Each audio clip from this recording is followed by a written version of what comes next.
Donc aujourd'hui, le ministre est venu à Fécamp pour discuter du logement et de la transition écologique.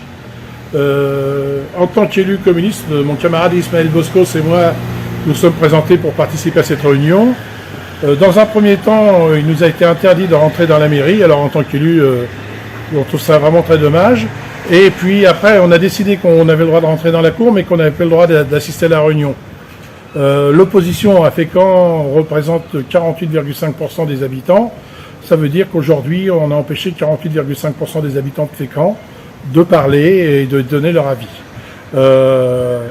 Nous sommes intervenus sur plusieurs points. Premier point, la boîte aux lettres de la sécurité sociale.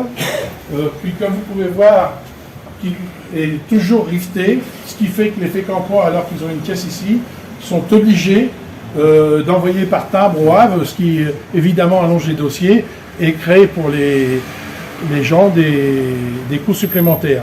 Deuxième chose, nous avons abordé le problème à Fécamp avec le ministre des gens qui ont toujours pas le tout à l'égout, environ 70 familles, et qui, de ce fait, ont des fois des installations qui vont directement dans la rivière. Et dans le cadre de la transition écologique, il me semblait très important de savoir s'il était possible d'avoir des fonds pour régulariser ces situations qui perdurent depuis très longtemps. Nous sommes aussi intervenus évidemment sur les augmentations importantes de l'électricité avec le représentant de la CNL à Fécamp qui a fait une intervention auprès du ministre sur le sujet suivant. Le sujet est tout simple, hein, c'est de parler de la transition écologique telle qu'elle est définie aujourd'hui, des travaux qui doivent être faits dans les logements, où on incite les bailleurs à remettre les logements en état, notamment sur la déperdition énergétique hein, dans les logements. Le problème, c'est que les travaux vont être faits, les bailleurs vont toucher de l'argent de l'État pour faire les travaux, et on demandera toujours aux locataires, malheureusement, de payer sa part de contribution, alors que le locataire ne devrait pas payer cette partie-là.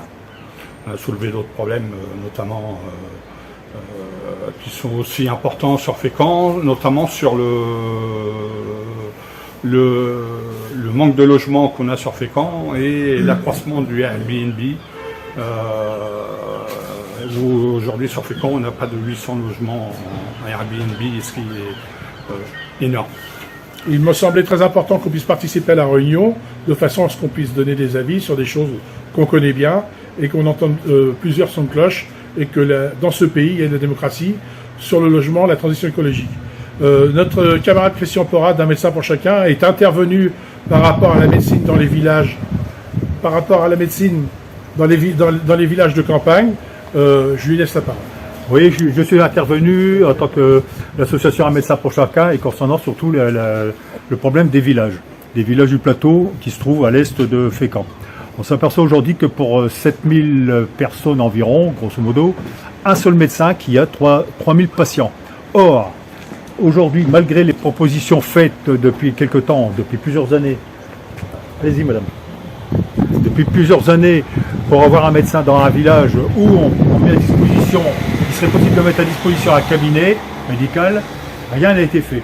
Or, si je me base sur ce que le ministre, dans ses fonctions de la cohésion sociale, j'ai la définition, je prends mon téléphone pour voir un peu exactement, pour ne pas dire de bêtises, la capacité d'une société à assurer le bien-être de ses membres en réduisant les disparités et en évitant les marginalisations. Ce qui se passe aujourd'hui à Fécamp, c'est exactement ça. C'est-à-dire la marginalisation des villages autour que Fécamp, commune et aglo de Fécamp, ne prend pas en compte. On s'aperçoit aujourd'hui même que le cabinet qui est à la sortie de Fécamp vers ces villages va reculer de 7 à 8 km à l'opposé de Fécamp, ce qui va encore causer plus de problèmes aux personnes qui n'ont pas de moyens de locomotion et surtout les personnes âgées. Rien à ce jour n'a été fait et strictement rien n'est pris en compte de notre association et du Parti communiste concernant le bien-être des gens des villages.